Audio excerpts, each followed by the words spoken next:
Good afternoon everyone, and thank you so much for tuning in to Northumberland Zoo on YouTube. My name's Maxine and I work here.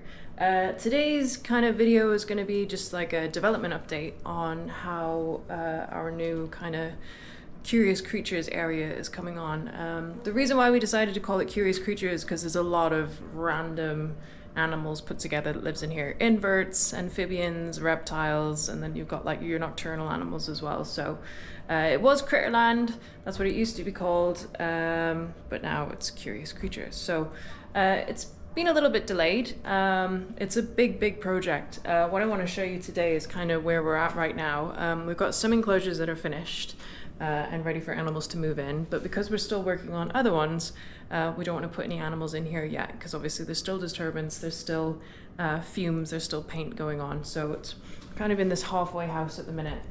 So this one here has already been finished, and that's for the blue-tongued skink. It looks really cool. It's like an Australian outback one. In here we're getting a new species that we haven't had before. I'm not going to announce what that one is yet, but this is a dual kind of double aspect enclosure, and it's so well done. It's very pretty.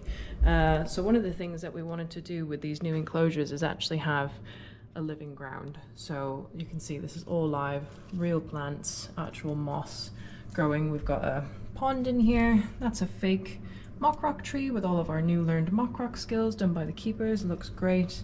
And we've got loads of different plants in here. I mean, it's just amazing. So there's lots of up space in here.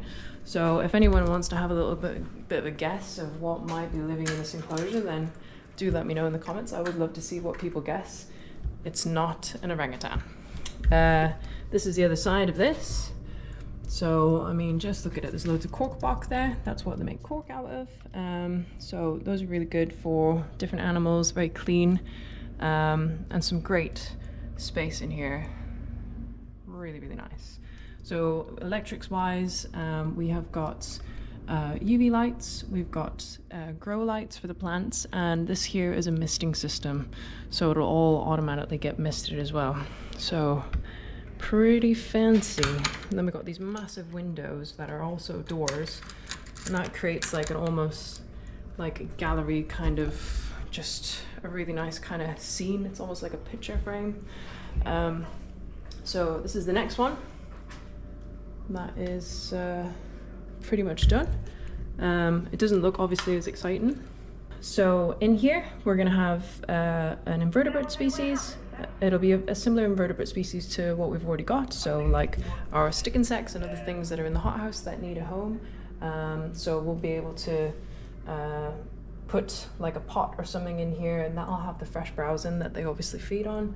So we wanted to keep these pretty basic because stick insects obviously eat plants, so there's not a great deal of point putting loads of lovely luscious green plants in with the stick insects because they will eat them. So that's like a kind of cool nondescript enclosure.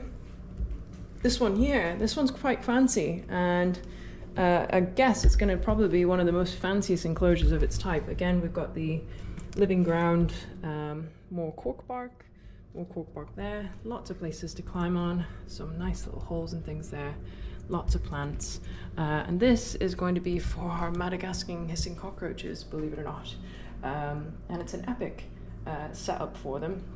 So all of these enclosures have got like plastic bases in them, so they're sealed on the bottom, so it's almost like kind of a tray. So all the dirt and the substrate, there's like a drainage layer down here with like koya, like clay balls, and then there's like a piece of mesh that goes over, then there's a drainage layer, then there's the soil, then there's the moss. So it's like a proper ecosystem. So we'll probably release some other invertebrates in here to help, you know, actually make it more of an ecosystem, so they can break things down and help keep itself clean. So there won't just be cockroaches in here, there'll be all kinds of stuff. There'll probably be the millipedes as well. So it's a really cool enclosure to display them in.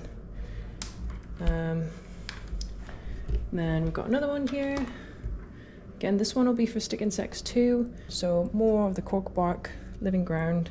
The moss will, believe it or not, come back to life. You can just buy this sphagnum moss. It looks a little bit sad, but that's what helps keep the humidity in the soil. So this maintains the water, and that keeps the substrate nice and damp. So, and then the last enclosure we've got. Hello! Liam loves being on camera. Are you doing another video? Yeah. Today's one? It's Thursday. Oh, yeah.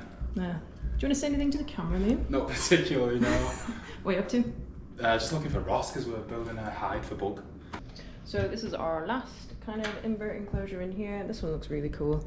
It's kind of got like kind of a lava-y effect. There's actually lava rocks in it. Bromeliads. I've got this big bromeliad coming out the wall as well. And again, the moss kind of living ground, which keeps it nice and damp for inverts, which is perfect. So this is going to be for the black beauty stick insects, which are those critically endangered stick insects from South America. So there's a little cup there, all ready to go, hidden in the cork bark, and that's what we put a little bit of water in, and we put their browse in, so they can have like brambles, privets, all kinds of stuff. And you put it in there and stick it up, and then they come and fit on it. So that's a tour of all of them. Now, I had a bit of a problem this week because, well, I'll just show you. So yesterday I noticed something a little bit dodgy about our new tank here, is that on the floor here there's a lot of wet, and it doesn't seem to be coming from anywhere else. It literally seems to be coming from that. So done all this lovely work in this enclosure here, and now we're gonna have to take it all back out again to try and identify where the leak is. The leak is just the tiniest little drop. It's infuriating because obviously, you know, we tested it with water before we put the plants in and the substrate in, and yeah, so all the little individual plants are having to come back out again. We'll have to build it back up again. The plan is now today, we've pulled out obviously everything, we've put the dehumidifier in, we've dried it up.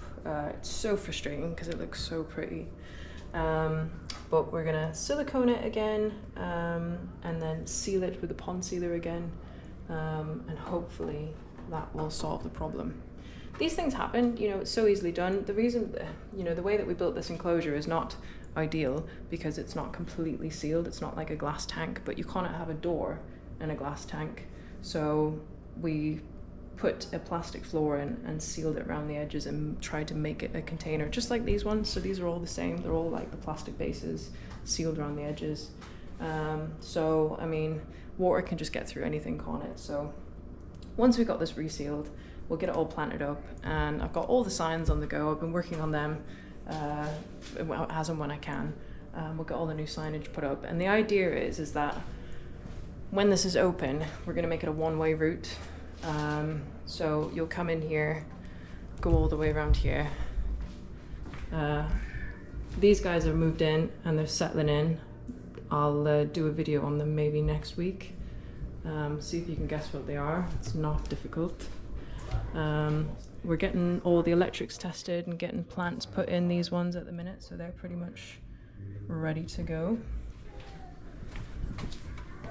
Final touches. Armadillos in there. This is for Bug, the Savannah Monitor.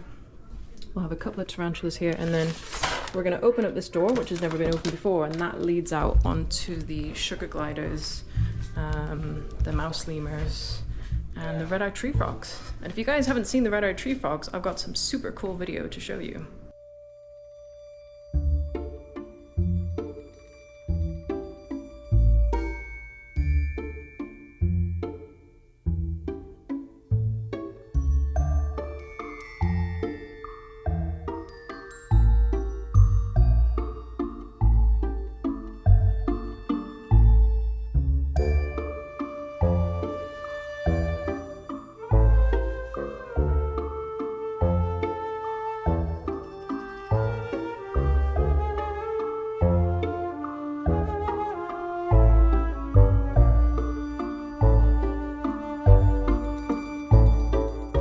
Well, I hope you enjoyed this week's update. The weather at the zoo has been super awful, and it's been really frustrating because our visitor numbers are obviously quite down because of it.